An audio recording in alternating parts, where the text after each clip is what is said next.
Bismillahirrahmanirrahim. Mulai. Assalamualaikum warahmatullahi wabarakatuh. Bismillahirrahmanirrahim. Alhamdulillah. Salatu wassalamu ala rasulillah. Sayyidina Maulana Muhammad bin Abdullah wa ala alihi wa sahbihi wa wala la hawla wa la quwwata illa billah. Qala rabbi shrah li sadri wa yassir li amri wahlul 'uqdatam min lisani yafqahu qawli, amma ba'd. Baik, kita lanjutkan ngaji kita kitab Nasha'id Diniyah. Pada kesempatan ini kita membahas masalah tetap masih di bagian sholat. Pada bab ini kita membahas tentang sholat yang berhubungan dengan hari Jumat atau sholat Jumat. Kita share screen-nya dulu. Sebelum kita share screen, kita baca suratul Fatihah. Kita niati bahwa kita ngaji ini kita berharap kepada Allah Subhanahu wa taala ala dinnya wa ala wa ila hadratin Nabi Sayyidina Muhammad sallallahu alaihi wasallam sebuah zuwajiyah dzurriyyati isma'il dan Muhammad Abdullah bin Ali bin Haddad bin Muhammad bin Abdul Aziz sallallahu alaihi wasallam fil jannah wa ta'alina dan juga untuk seluruh muassisnya Institut Teknologi 10 November, para dosen, para mahasiswa, para alumni, dan seluruh keluarga besar. Ya sanallahu yu'idrujatim. Innallaha yashhadu birrahmah. Al-Fatihah. A'udzubillahi minasyaitonir rajim. Bismillahirrahmanirrahim. Alhamdulillahirabbil alamin, arrahmanir rahim, maliki yaumiddin. Iyyaka na'budu wa iyyaka nasta'in. Ihdinas siratal mustaqim, siratal ladzina an'amta 'alaihim ghairil maghdubi 'alaihim waladdallin. Amin. Baik, kita buka Nasha'id Diniyah dalam 131. Dalam 131 ini sudah disebutkan tentang sholat Jumat. Bismillahirrahmanirrahim. Wa'alam as'adakallahu anna yawmal jum'ati sayyidul ayyam walahu syarfun 'indallah 'azimun wa fihi khalaqallahu Adam alaihi salam wa fihi yuqimus sa'ah wa fihi bi'atan di al-jannah wa fihi yu'dhanullahu di al-jannati fi ziyaratihi wal malaikatu tusammiya yaumul jum'ah yaumul mazid likasrati ma yaftahullahu fihi min abwabir rahmah yufidu min al-fadli wa yabsutur min al-khair. Ketahuilah bahwa sesungguhnya hari Jumat itu adalah Sayyidul Ayyam. Sayyidul Ayyam berarti pemimpinnya hari atau hari yang paling mulia, yang paling diistimewakan. Ini agak lucu nih kalau di Mekah itu ada Sayyid Sate, Sayyidul Ayyam. Tapi kalau nggak pakai ayam, masuk tukang sate, tukang ayam, Sayyidul Ayyam. Jadi istilahnya Sayyid itu sebagai tuannya. Walahu syarfun 'indallahi 'azimun. Hari Jumat itu memiliki kemuliaan di sisi Allah, kemuliaan yang sangat agung. Wa fi khalaqallahu Adam. Di hari Jumat juga Allah Ta'ala menciptakan Nabi Adam alaihissalam, dan di hari Jumat yuqimus sa'ah akan terjadi hari kiamat kelak, itu pas hari Jumat juga. Dan di hari Jumat juga Allah Ta'ala mengizinkan di ahli jannah fi ziyaratihi untuk mengunjungi Allah Subhanahu wa taala. Ini mungkin perlu dijelaskan sedikit dalam hal ini ya. Kok bisa begitu? Ya, kenikmatan orang-orang yang masuk surga itu adalah bisa sowan kepada Allah Subhanahu wa taala. Nah, sowannya itu ditetapkan pada hari Jumat. Hadirin saya hormati, kita sering membahas, kita coba betulkan lagi mindset kita. Tapi kalau nggak kita betulkan mindset kita, itu jadinya dalam menikmati segala macam nikmat Islam ini, kita jadinya agak disorientasi. Beberapa dalam ibadah itu seringkali kepingin mendapatkan hal-hal duniawi. Sebagian lagi kepingin mendapatkan bonus-bonus ukhrawi. Dan sebagian lagi kepingin supaya mendapatkan ridho Allah SWT. Enggak masalah sebetulnya, asal ujungnya adalah Allah. Jadi saya contohkan misalnya halal duniawi begini. Saya tak sholat supaya Allah Ta'ala memberi saya sukses dalam belajar, sehingga lulus. Itu enggak apa-apa. Karena walaupun duniawi, tapi kan ujungnya Allah Ta'ala. Allah Ta'ala memberi saya kesuksesan dalam belajar. Saya kan puasa supaya bisnis saya itu maju. Enggak apa-apa, tapi Allah Ta'ala memberikan bisnis maju. Ini tujuannya adalah Allah Subhanahu wa taala. Nah, yang agak tinggi dikit itu saya tak ibadah supaya dapat surga, supaya terhindar dari neraka. Jadi yang di kepalanya itu adalah angan-angan bisa mendapatkan surga. Atau di kepalanya terngiang-ngiang dahsyatnya, ruwetnya masuk neraka. Akibatnya jadi dalam hal ibadah itu banyak sekali yang, apalagi kalau terlalu kepingin dapat surga, seakan-akan bisa kerasan lagi di dunia, karena dunia ini penuh keenakan, penuh nggak enak. pengen dapat bidadari, soalnya di rumah di Indonesia di dunia ini istrinya marah-marah mulu, istrinya itu gak cocok tiap hari, pengen segera masuk surga dapat bidadari. Atau rumahnya nggak enak di dunia ini, sempit rumahnya, pengap rumahnya, itu ramai tempatnya, nggak enak, pengen segera dapatkan surga yang gedungnya itu besar-besar. Atau tempat yang sama sekali nggak nyaman, sehingga tuh pengen dapat yang ada tamannya.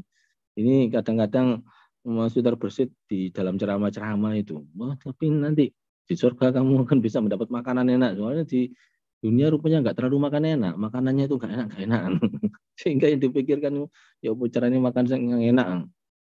Dan ada juga karena memang takut neraka. Jadi dalam ibadah itu kayak wedi terus gitu. Jadi seakan-akan dengan Gusti Allah itu ya opo gitu. Allah Ta'ala itu gampang nyiksa ya. Allah Ta'ala itu gampang nolak ibadah ya. Allah Ta'ala itu wah dikit-dikit itu azab ya. Seakan-akan seperti itu. Jadi mohon maaf kadang-kadang emang kalau kepreset itu ujung-ujungnya itu suudonya kepada Allah Ta'ala itu jadi besar. Jadi sehingga harapan kepada Allah Ta'ala itu jadi rendah gitu. Sehingga ketakutan kepada Allah Ta'ala itu takut enggak pas disiksa, enggak pas gak disepuro, nanti pas gak jambuni. Itu akhirnya. Ini saya khawatir aja ke arah sana. Sehingga Rasulullah menyampaikan bahwa di antara dosa yang besar itu yaitu ketika wukuf di Arafah terus berangan-angan jangan-jangan saya nggak diampuni oleh Allah. Nah, itu termasuk dosa besar. Ini ini jangan sampai terjadi pada kita keseharian. Jadi kita juga mesti husnudon pada Allah Ta'ala itu berbaik sangka. Jangan berburuk sangka.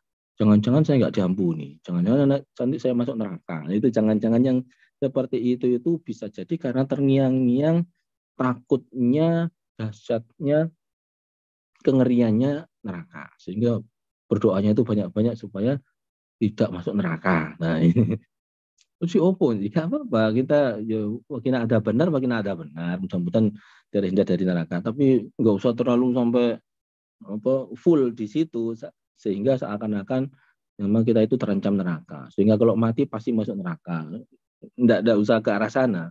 Asal kita sudah minta ampun pada Allah, sudah selesai. Allah Ta'ala itu maha pengampun, sehingga dimintai ampun sekali aja itu sudah. Kok kita 3 kali yang memantapkan kita jadi 3 kali. Tapi nggak usah terlalu berlebihan, sehingga sampai saking takutnya sampai berpikir buruk kepada Allah Subhanahu Wa Taala. Dan untuk menghindari ini, saya pernah nyampaikan kalau mau meninggal dunia, itu kalau orang lain ya, mohon dibisikkan. Bisikannya begini, kamu itu sudah diampuni oleh Allah. Tuh. Jadi dibisikkan, dosaku wis disepuro ke telinganya. Itu kenapa kok bilang begitu? Ini jazah dari Kiai Sulhan waktu itu dikasih tahu saya. Dibisikkan ke telinganya si orang yang sekarat ini, sakaratul maut itu. Dibisikkan gini, dosaku sudah diampuni. Dosaku sudah diampuni. Dosaku sudah diampuni. Itu pakai bahasa Jawa. Dosaku wis disepuro. Beliau pakai bahasa Jawa. Dosaku wis disepuro. Kenapa? Untuk memberikan semangat bahwa ketemu dengan Allah Ta'ala itu adalah momen yang sangat indah. Bukan momen yang menakutkan karena datang membawa dosa. Kalau ketemu Allah Ta'ala dalam keadaan menganggap itu momen yang sangat indah, maka dia sangat berharap yarju liqa Allah. Berharap bertemu dengan Allah. Sangat-sangat ingin ketemu dengan Allah. Bukan dalam keadaan ketakutan jangan sampai ketemu Allah. Sehingga ketika mau dicabut nyawanya meronta-ronta. Enggak terima. Emoh. Enggak mau. Nah ini ada teknik yang khusus ini, yaitu diterapkan mindset kita bahwa kita itu akan bertemu dengan kekasih kita, yaitu ketemu dengan Allah Subhanahu Wa Taala. Kalau ini tiap hari kita juga terapkan pada diri kita, berakibat bahwa kita hidup pun indah, mati pun indah. Kita hidup ini dalam rangka disayangi oleh Allah Subhanahu Wa Taala, mati pun itu indah karena kita akan bertemu dengan Allah Subhanahu Wa Taala. Sehingga dikisahkan seperti bertemunya pengantin baru. Pengantin baru itu kan orang yang sangat senang si cowoknya dan orang yang sangat senang si ceweknya.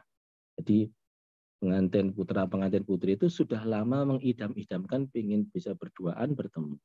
Dan ketika bertemu, maka itu adalah momen yang paling indah bagi kehidupan mereka. Maka disebut sebagai malam pengantin baru. Itulah sebabnya pertemuan dengan Allah sering dikisahkan seperti malam pengantin baru, yaitu ketika dimakamkan orang itu malam pertama disebut seperti malam pengantin baru. Karena saling mencintai. Allah Ta'ala sangat sayang kepada hambanya dan hambanya pun sangat ingin bertemu dengan Tuhannya. Ingin, maka meledaklah menjadi sebuah pertemuan yang sangat dahsyat, indah. Tuh, itu malam pengantin baru. Oh ya, mohon maaf ini, jadi banyak yang mimpi katanya, mimpi jadi pengantin, oh berarti Dunkas mati. Itu berawal dari cerita ini. Mimpi jadi pengantin itu diasumsikan sebagai mau meninggal dunia itu gara-gara kalimat yang ini juga. Baik hadirin. Nah, ini ceritanya ketika orang dimasukkan ke surga, ini dalam cerita ini kan cerita hari Jumat tadi itu ya. Maka orang itu mendapatkan kesempatan untuk bisa sowan kepada Allah Subhanahu wa taala. Caranya bagaimana? Nah, di luar nalar kita. Kita nggak bisa mikirkan caranya. Karena Allah Subhanahu wa taala akan berkenan untuk berjumpa dengan hambanya itu. Nah, ini dikasih kesempatan nyaman hari Jumat. Nah, hari-hari lain gimana? Hari lain dia akan kok di makam apa namanya di alam barzakh. Alam barzakh itu mereka diberi kesempatan untuk jalan-jalan, dikasih burung hijau. Burung hijaunya itu ada temboloknya, yang depannya itu ada kantongnya. Itu bisa ditempati untuk keliling jalan-jalan. Itu kalau hari-hari biasa itu isinya tuh jalan-jalan menemui ibunya, bapaknya yang sudah meninggal duluan, menemui kakeknya, sampai ketemu guru-gurunya juga, bahkan ketemu kepada Nabi Muhammad SAW. Itu jalan-jalan keliling-keliling.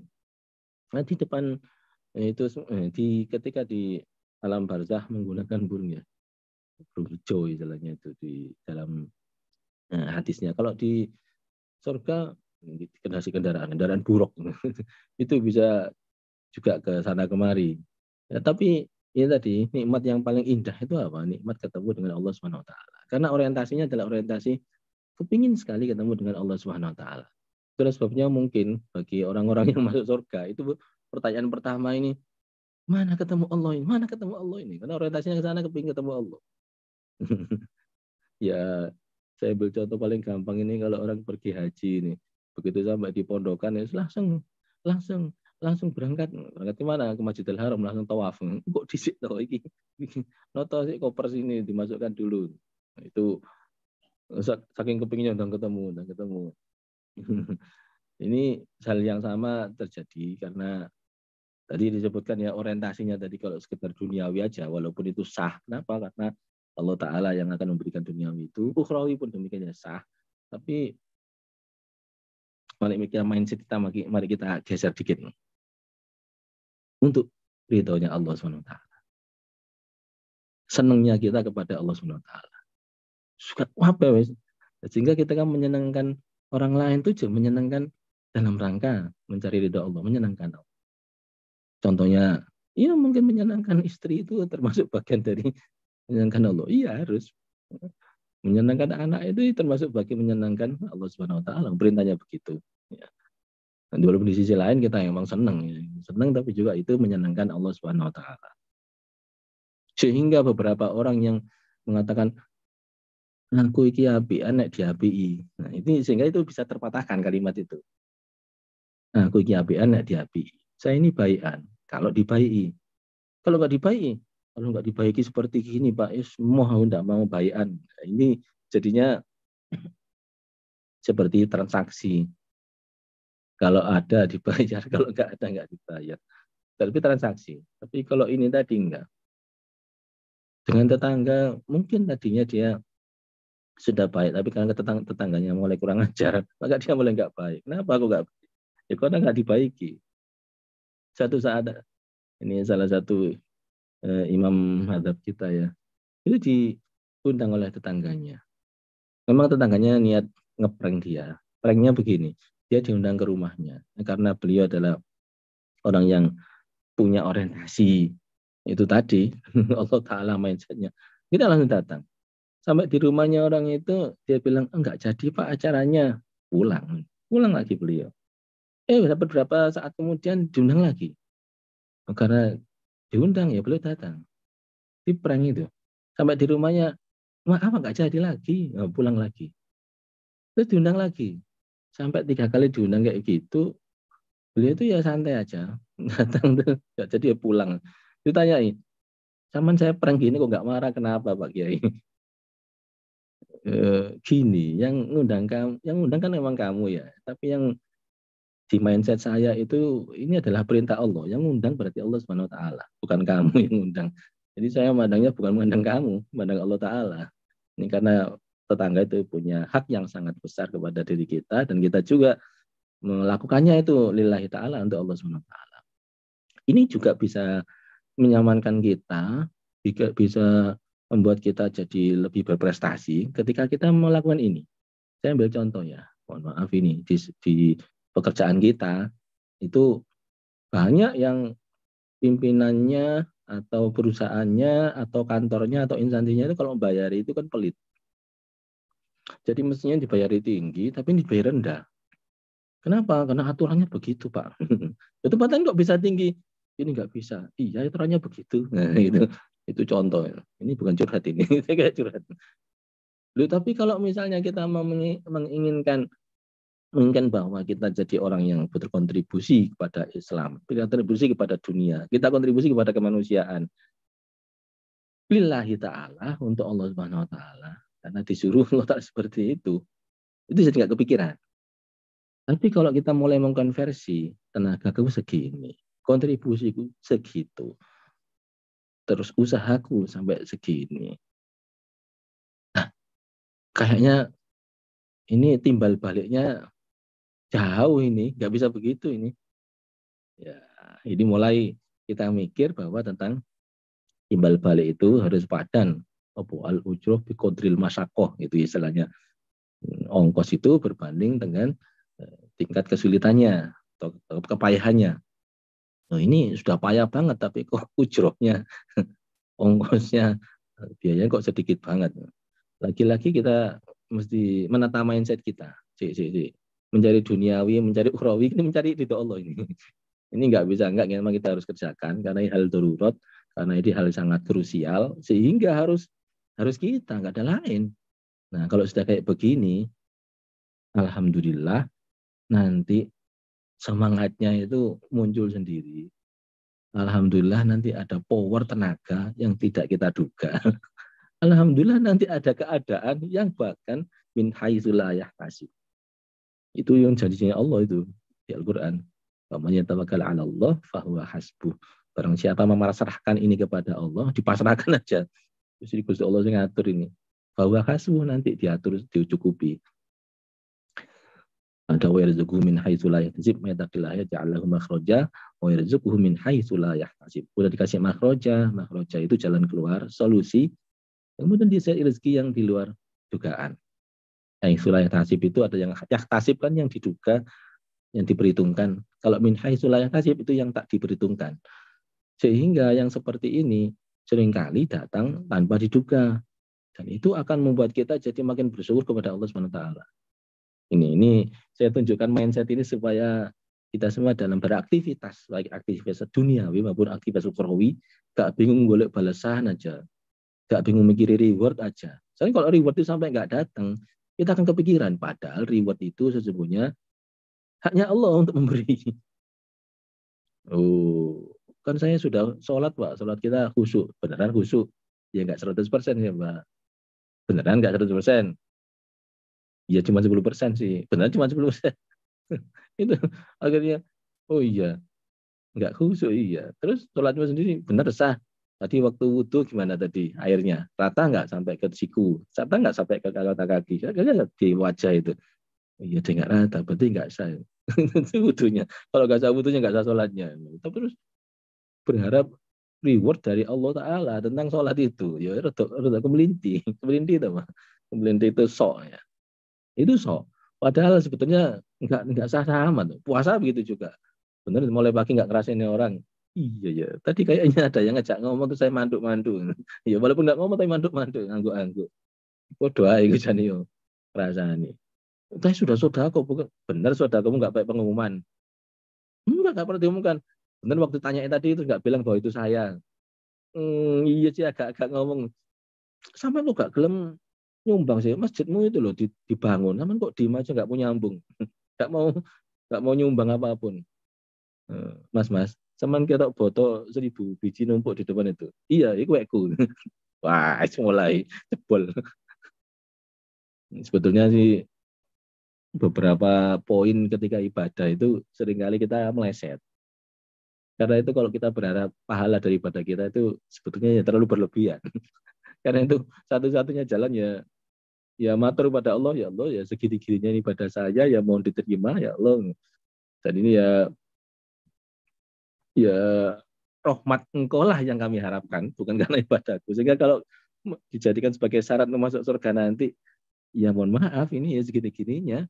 Kalau dihitung mungkin nggak bisa untuk melewati pintunya surga. Untuk melewati pintunya aja masih belum mencapai, apalagi sampai untuk menikmati surga.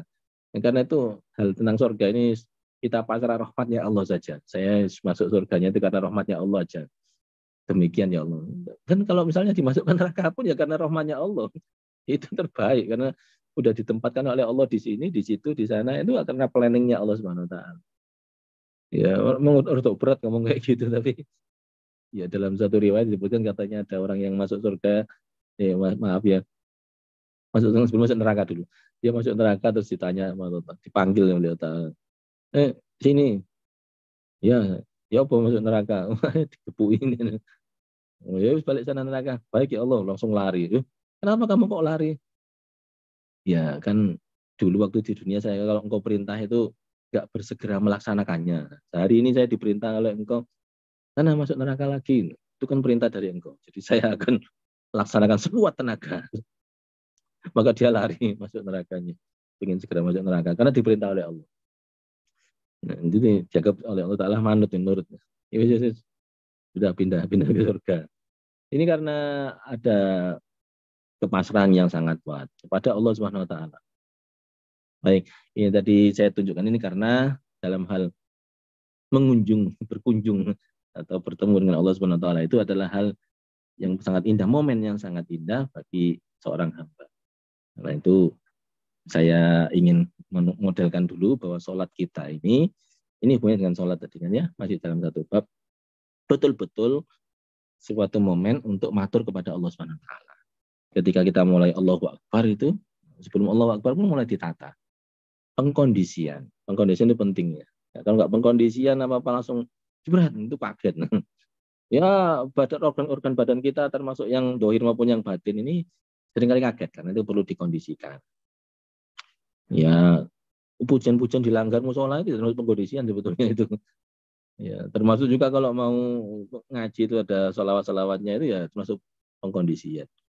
Dan pengkondisian yang kita lakukan itu dalam rangka supaya kita tahu bahwa kita habis ini ketemu dengan Allah Subhanahu wa taala.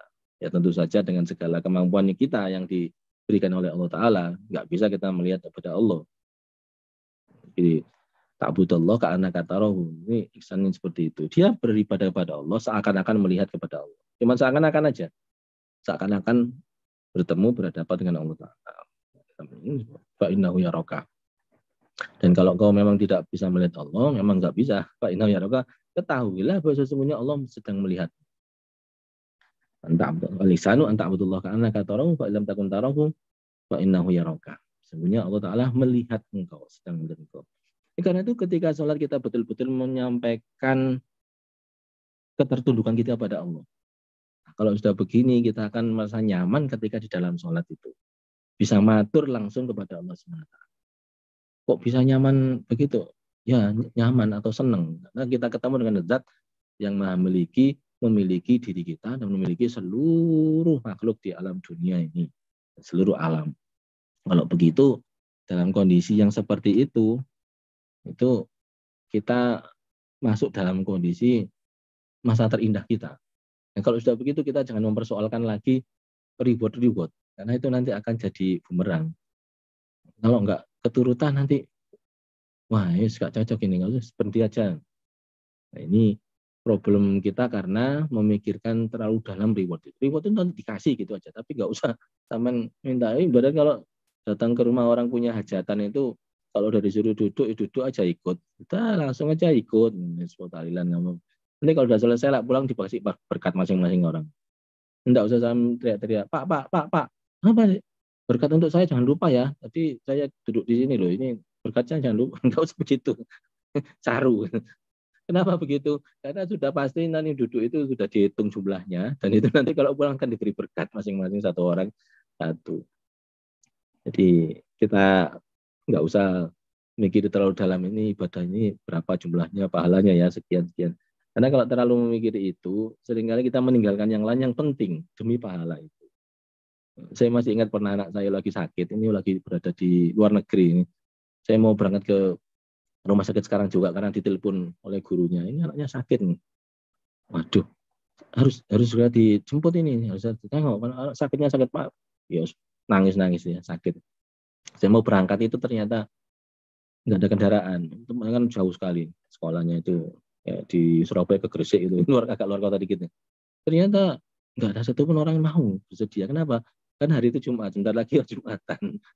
Oh iya, ya, memang pahalanya Jumatan besar. Terus juga kalau ini, tapi ini kemanusiaan. Ya sudah saya cari alternatif lain. Tapi betapa bahwa apa istilahnya ya, ibadah itu memang menggiurkan, pahalanya itu juga tinggi banget sampai terus mindset. Hingga waktu saya ketemu seseorang yang lagi baca Al-Quran itu dia nggak mau berhenti. Ya, dia baca terus. Kenapa? Karena menghabiskan satu surat itu. Padahal saya ketemu dia itu dalam rangka kami silaturahmi, dan itu tempatnya jauh luar kota. Saya baru sampai di rumahnya itu, datang dari luar kota yang jaraknya itu sekitar 200-300 kilometer. Sampai di situ saya nggak mau nemui. Kenapa? Masih baca Quran di dalam. Sampai lama nunggu. Oh, baca Quran itu pahalanya besar ya? Iya, besar sekali. Lebih besar daripada nemui saya. Ini karena yang diperhitungkan adalah jumlah pahalanya. Padahal ada yang lebih urgen, lebih penting, dan itu mencapai keridhaan Allah Ta'ala.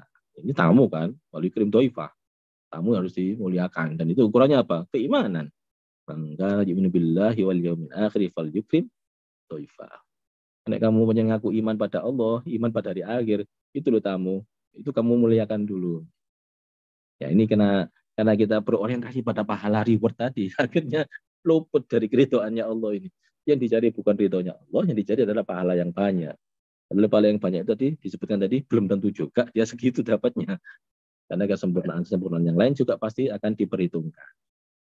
Iya Kak, cerita orang lain lah, cerita agak nyerot ke diri saya sendiri dulu aja supaya supaya ini asli dari yang sudah pernah kita temui.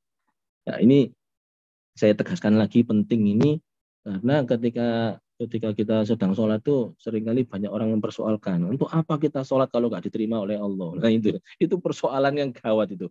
Kenapa? Karena dia mempersoalkan momen terindahnya dia bertemu dengan Allah Ta'ala yang itu merupakan suatu kemutlakan, kewajiban mutlak. Mutlak itu apa? Mutlak itu adalah suatu kepastian yang nggak bisa diganggu gugat mutlakannya. Ya seperti contoh 1+1 sama dengan 2. Itu adalah kebenaran yang sifatnya mutlak. Nggak bisa itu dipertanyakan. Pak rewardnya, pahalanya nggak bisa pertanyakan itu. Ini saya kasih tahu kamu ya, 1+1 sama dengan 2. Wis ucapkan seperti itu. Nanti dulu, saya minta pahala dulu. Saya minta hadiah dulu. Kalau nggak ada hadiah gimana? Ya nanti 1+1 nanti jadi 3. Oh, gitu. Nggak boleh. Ada hadiah maupun tidak ada hadiah. Kalau ditanya 1+1, jawabannya harus 2. Karena itu adalah sebuah kebenaran mutlak. Gitu. Dan itu sebabnya ketika sholat itu kita sedang melakukan sesuatu kebenaran mutlak. Yaitu ikrar kita kepada Allah bahwa kita adalah hambanya. Ikrar kepada Allah bahwa engkau adalah Tuhan. Itu adalah kebenaran mutlak yang harus disampaikan ikrar itu. Ada atau tidak ada pahalanya, tetap lakukan. Jadi jangan sampai ada yang mengatakan, untuk apa sholat kalau nggak ada pahalanya? Nah itu bahaya itu.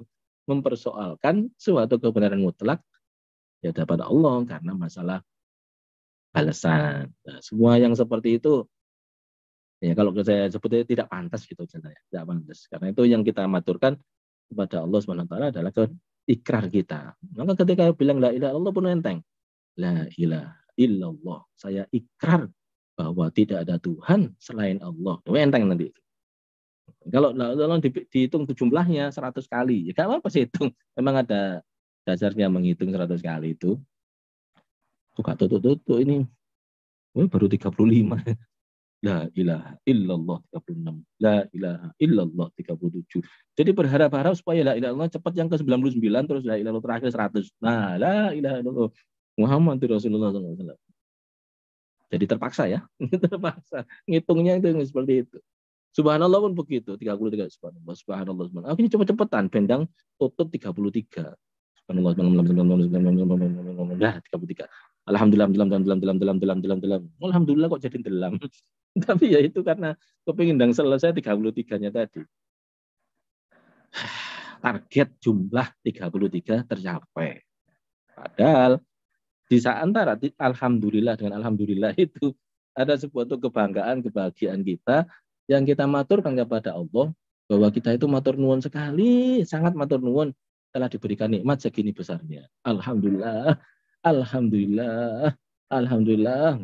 Walaupun nggak persis panjang itu ya, tapi alhamdulillahnya betul-betul dinikmati. Jadi mulai sekarang cepat ya boleh, tapi asalkan itu enjoy, kita malah menyampaikannya dengan pentakdim. Subhanallah, maha suci Allah. Allah Ta'ala itu suci. Nggak punya salah, nggak punya dosa, nggak punya keliru. Suci, betul-betul suci. Jadi kalau ada kayak gini, bukan salahnya Allah ini. Tetapi kan nggak enak. Justru itu malah dienakkan oleh Allah. Loh kan tadi nggak jadi ketemu. Padahal kamu kan sudah niat berangkat. Ya itu dienakkan oleh Allah, karena kalau ketemu bahaya. Gitu. Tercapai. Nggak tercapai. Gimana? Ya bukan salahnya Allah. Allah Ta'ala itu justru malah di situ itu benar memberikan kemudahan bagi kita. Sebab kalau sampai masuk situ, bahaya bagi kehidupan kita di dunia wal akhirah. Wah, kalau kita sudah sangka positif terus kepada Allah, husnudzon terus kepada Allah, karena Allah Ta'ala memang tidak punya salah, tidak ada kekeliruan, disitulah rodinu billahnya ketemu. Jadi misalnya dzaqatul iman man radiya billahi rabba wal islami dina wa muhammadin nabiyya. Jadi kenikmatan kelezatannya iman itu terasa bagi orang yang sudah ridho kepada Allah sebagai Tuhannya, ridho kepada Nabi Muhammad sebagai nabinya, dan ridho kepada Islam sebagai agamanya. Sebagaimana Nabi Muhammad sebagai nabinya. Itu adalah bagian yang tiga itu, bagian dari kelezatan iman. Maka iman memang harus disuruh merasakan kelezatannya. Jadi iman itu memang ada kelezatannya, dan kelezatannya itu bisa biasa-biasa saja, bisa luar biasa. Tapi ada juga yang nggak merasakan sama sekali, karena berupa paksaan. Nah kalau sudah berupa doktrin paksaan ini, kita nggak bisa menikmati, walaupun hanya sekedar sholat 5 waktu aja. Karena itulah kepingin dang wis. Apa dang wis itu? Kepingin dang wis, kepingin lekas selesai. Karena itu suatu siksaan. Sholat itu suatu siksaan. Kepingin segera selesai. Beda kalau menikmati. Kalau menikmati banget itu namanya nggak kepingin lekas selesai. Ini pengen lekas selesai atau kepingin berlama-lama? Ada dua pilihan nih. Kepingin gak wis-wis atau kepingin nang wis. Ya kita bayangkan seperti pernah kita bahas itu, kalau lagi dipijeti itu punggung pas enaknya itu, pas itu titik itu enak sekali. Itu bahasa kita apa? Iya, ya itu betul. Terus. Ya itu terus. Ya betul terus. Tapi enggak wis. Sudah ya lu kok wis. Karena pas pancar yang enak. Beda kalau pas nggak enak, ya wes nggak enak kamu, itu nggak enak. Tapi kalau pas enaknya itu, itulah sebabnya ketika sholat yang seperti ini, di saat momen-momen terindah ini, momen pas enak itu, kepintang, terus-terusan, gak wis, gak wis, ojo nang selesai. Kalau bisa jangan segera selesai. Terus ya terus. Maka nyamanlah ketika menunaikan sholat itu. Itu hadirin. Jadi mindset yang kita susun ini menurut saya lebih penting daripada kita mikiri reward yang ada di dalam ibadah sholat. Walaupun sholat itu diberikan reward oleh Allah Ta'ala, tapi pantasnya itu nggak usah jaluk-jaluk reward, nggak usah minta-minta si reward tadi. Ibaratnya kalau kita mau diberi hadiah itu ya nggak usah nagih-nagih. Mana hadiahnya? Justru malah kita laksanakan apa yang seharusnya dilaksanakan. Nanti hadiah itu dengan sendirinya akan diberikan. Nanti Allah Ta'ala lupa loh, itu malah itu yang jelek tadi. Kalau subhanallah tadi mesti ngomong Allah Ta'ala nggak pernah lupa. Subhanallah, maha suci ke Allah itu. Nggak pernah lupa. Baik, ini tadi menerangkan tentang bahwa fihi dan yu'dhanullahu mengizinkan. Ya'dhanullahu li ahli jannah. Mengizinkan para ahli surga fi ziaratin untuk mengunjungi ziarah sowan kepada Allah Subhanahu wa taala. Wal malaikatu tusammi yaumal jum'ah yaumal mazid li kathrati ma yaftahillahu fihi min abwabir rahmah. Para malaikat menyebut hari Jumat itu sebagai hari masjid. Hari apa ini? Hari masjid. Hari masjid itu maksudnya hari tambahan, hari bonus. Kenapa? Lika surati matafillahu, karena banyaknya apa yang Allah Ta'ala bukakan fihi min abwabir rahmah, berupa pintu-pintu rahmah. Sehingga kasih sayang Tuhan itu dialirkan melalui pintu-pintu kasih sayang tadi dengan aliran yang sangat banyak itu pada hari Jumat. Oh yufidu minal fadli, karunia Allah dikerojokkan, dicurahkan. Wa besul minal khair, kebaikan pun banyak dibentangkan. Khair, kebaikan dibentangkan. Fadl atau karunia itu dicurahkan. Rahmat dibuka pintu-pintunya pada hari Jumat. Hari biasa ya ada tapi nggak sebanyak itu. Jumat kasroti banyaknya maiftahillah yang di karena itu disebut mazid, tambahan atau bonus. Jadi hadirin, ini kenapa kok begini? Karena kita mesti ada emang momen-momen dalam seminggu itu yang kita berikan khusus. Ya nggak boleh hari-hari ya biasa aja tiap hari. Iya, tapi Rasulullah juga menyampaikan ada bagian-bagian khusus, yaitu hari-hari tertentu yang lebih daripada hari lain. Misalnya hari Jumat dalam satu minggu. Misalnya dalam satu tahun ada hari istimewa, Idul Fitri, ada Idul Adha, ada hari Arafah, kemudian ada hari-hari yang lain. Asyhurul Hurum pun begitu, dari 12 bulan itu ada 4 bulan yang lebih mulia daripada bulan-bulan lainnya. Memang pengkhususan itu ada. Jadi nggak usah terpengaruh nih. Ada orang sekarang yang ngomong nggak usah dikhusus-khususkan. Ada yang pengkhususan itu. Dan ini memang oleh Allah Ta'ala diberikan itu karena kita supaya bisa mengambil momen itu dan mendapatkan kemanfaatannya ke rahmat Allah dalam hari tersebut. Wa fi hadzal yaum sa'atun syarifatun yustajabu fiha ad-du'a mutlaqan. Nah, ini dari Jumat itu ini di setting ada sebuah saat syarifatun, saat yang sangat mulia yang di situ kalau dipanjatkan suatu doa mutlaqan akan istijabah. Wa ya muhammadun fi jami'il yaum kama qalahu Imam Al-Ghazali rahimahullah wa ghairuhu. Ini samnya berapa? Nah, ini agak dirahasiakan. Pokoknya di dalam hari Jumat itu ada satu saat yang doa itu mustajabah. Imam Ghazali menceritakannya, wa 'alaika fi hadzal yaum bi mulazamatil a'malis shalihah. Karena itu pada hari ini diberitakan supaya mulazamah a'malus shalihah, membiasakan diri untuk melakukan amalan-amalan yang soleh.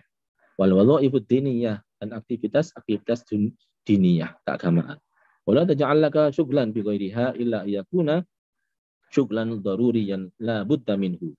Dan tidak melakukan kesibukan kecuali kesibukan yang memang darurat, yang urgen. La budda minhu, tidak bisa tidak. Fa inna hadzal yauma lil akhirati khususon, karena hari ini adalah hari yang khusus untuk akhirat, spesial. Wa kafa bi syughlin baqiyatil ayyami bi amrid dunya. Bukankah hari-hari yang lain bisa diisi dengan kegiatan duniawi itu? Qobnan wa idha'an wa idha'atan wa kana yang bagi min ayat ja'ala jami' ayyamihi wa layalihi mustagriqatan bil amali li akhirati. Sehingga bisa fokus pada hari Jumat itu untuk amalan-amalan akhirat. Fa idza lam yatayassar lahu dzalika wa waqtahu anhu ashghalu dunyahu fala aqulu lahu min at-tafarruq fi hadzal yaum li umuril akhirah. Nah, kalau misalnya nggak bisa 100% hari Jumat itu dipakai aktivitas ukhrawi, maka mayoritas gunakanlah. Kalau mayoritas digunakan nggak bisa, ya paling nggak jangan sampai ada yang kelupaan untuk diamalkan pada hari Jumat itu. Nah, ini pokoknya Jumat itu banyak sekali rahmat yang sayang untuk dilewatkan. Silakan diambil sebisa mungkin. Wa minas sunnati, benar. Kalau saya kerja 4 libur aja kerjanya, Pak. Oh, nanti dulu. Kerja itu termasuk la budda minhu. Tidak bisa tidak.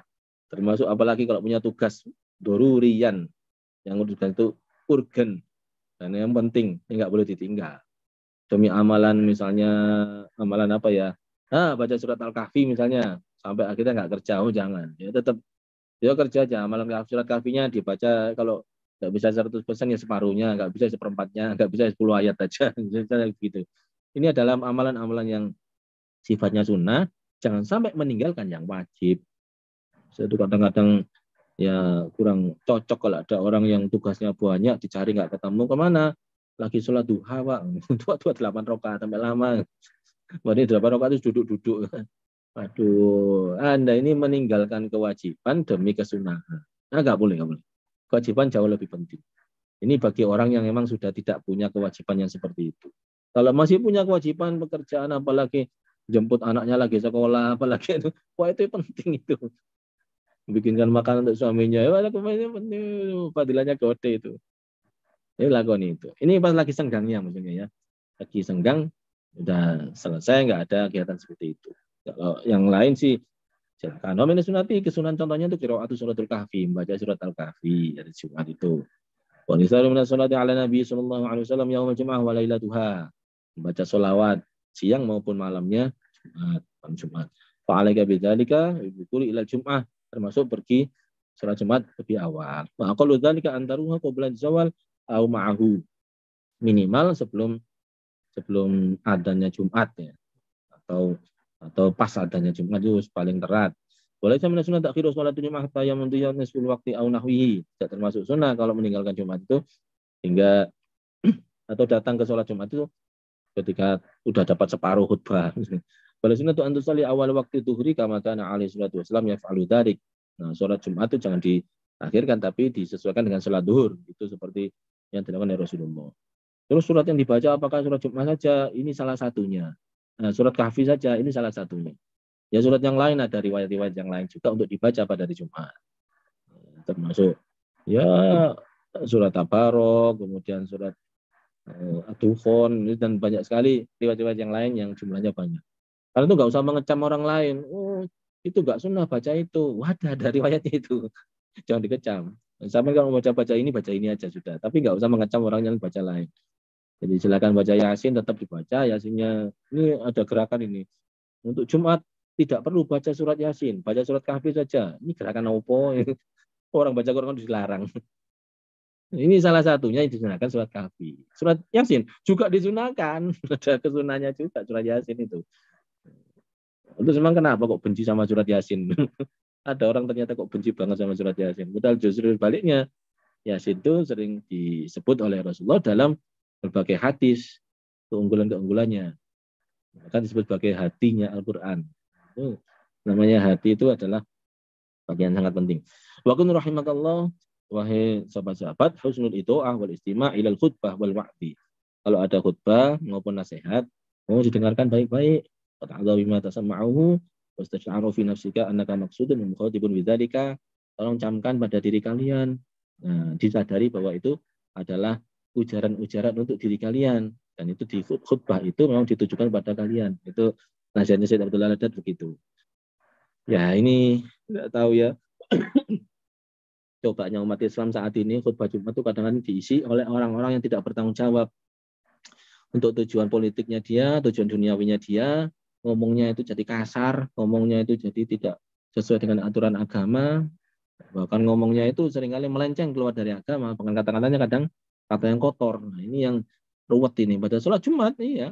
Untuk membenci etnis tertentu, kadang sholat Jumat untuk membenci calon tertentu, diasumsikan sebagai ini, sebagai itu. Ini hati-hati juga ini. Kalau kayak begini nih, ya saya kadang nanyakan Pak Takmir, kenapa kok diisi orang-orang seperti itu?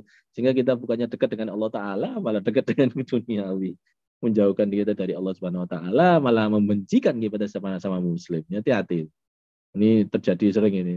Saya kadang, waduh Pak Khotib dikira, padahal kita disuruh seperti ini oleh Sayyid Abdul Haddad. Karena itu syaratnya apa? Syaratnya ya mereka yang bisa mukhotob bidzalik. Kalau menyampaikan itu, penyampaiannya adalah yang bermanfaat betul untuk para hadirin. Astaghfirullah nafsika annaka maksudun, dan yang betul-betul ditujukan kepada hadirin itu. Nah, dulu lucu itu. Di Surabaya khutbah Jumatnya itu topiknya tentang DKI. Oh, yang milih-milih orang DKI, tapi di Surabaya khutbahnya tentang itu aja. Ini karena Piopo, Pak Khotib bikin jauh-jauh menceritakan orang yang di DKI Jakarta, padahal ini tentang Surabaya, dan ini di kota Surabaya yang para pendengarnya pun tidak mungkin untuk milih. Astagfirullahaladzim. Ini kejadian lucu itu ya. Sering keterlaluannya. Nggak tahu ini dibayar berapa untuk bisa melakukan seperti itu, tapi ini yang mencoreng umat Islam. Jangan sampai terjadi lagi. Saya ceritakan ini bukan untuk mengutuk orang, tapi untuk supaya jaga-jaga jangan sampai ada lagi khutbah-khutbah yang isinya itu justru menjauhkan umat Islam dari agamanya, dari akhlakul karimahnya, dari kebenarannya. Baik hadirin yang saya muliakan, ini tentang nama tentang hari Jumat, dan insya Allah yang kita lakukan sehari-hari ini ya memang seperti yang diperintahkan oleh Rasulullah, usahakan diisi dengan kegiatan-kegiatan yang baik, dengan kesengajaan. Aku kerja, ya kerja itu baik. Aku belajar itu juga baik. Apa silakan. Oh ini khusus hari Jumat saya baca kitab. Oh boleh, Pak, bagus. Gitu kan saya belajar, ya apa itu thalabul ilmi juga. Nggak apa-apa. Ini contoh-contoh ini, surat Al-Kahfi, surat Yasin, baca sholawat, baca tahlil, itu termasuk contoh. Salah satu ibadahnya seperti itu. Ya. Untuk sholawat ya jangan dilupakan. Masuk sama sekali enggak dilakukan ya di Jumat itu. Mungkin nggak bisa sampai 2 jam baca sholawat, nggak apa-apa ya. Berapa menit yang bacakan sholawat. Allahumma sholli ala Sayyidina Muhammad. Allahumma sholli ala Muhammad boleh. Sallallahu ala Muhammad boleh. Singkat juga boleh. Kenapa? Karena menunjukkan ekspresi kita kecintaan kepada Rasulullah Nabi Muhammad SAW. Kita ekspresikan kecintaan itu dengan berdoa sholawat untuk beliau. Di samping sebetulnya sih kita sendiri yang butuh membaca sholawat itu. Karena kita kan dengan Rasulullah itu ya sangat-sangat erat hubungannya. Beliau itu yang mengusahakan kita, yang mensyafati kita, mengajak kita ke ada jalan kebenaran. Maka ya seharusnya kita punya hubungan yang sangat erat dengan Nabi Muhammad SAW. Nah kalau hubungan erat itu tidak diekspresikan, ya sekedar di batin, ya jadi nggak jelas hubungan itu. Tapi kalau diekspresikan ya, dengan salawat itu kita menunjukkan keterkaitan hubungan kita dengan hidayah Allah Subhanahu Wa Taala ini, itu dengan matur nuwun kepada Nabi Muhammad SAW. Itu yang paling penting. Demikian kita akhiri ngaji kita. Bismillahirrahmanirrahim. Alhamdulillahirabbil alamin. Allahumma shalli wa sallim ala sayyidina Muhammad wa ala alihi wa sahbihi ajma'in. Alhamdulillahirabbil alamin. Allahumma inna nas'aluka al-'afwa wal 'afiyah wal mu'afata ad-da'imah fid dini wad dunya wal akhirah. Allahumma inna nas'aluka 'ilman nabiyyin wa hifdzal mursalin wa ilhamal malaikatil muqarrabin bi rahmatika ya arhamar rahimin. Rabbana atina fid dunya hasanah fil akhirati hasanah wa qina adzabannar. Sallallahu alaihi sayyidina Muhammad. Alhamdulillahirabbil alamin. Assalamualaikum warahmatullahi wabarakatuh. Waalaikumsalam warahmatullahi wabarakatuh.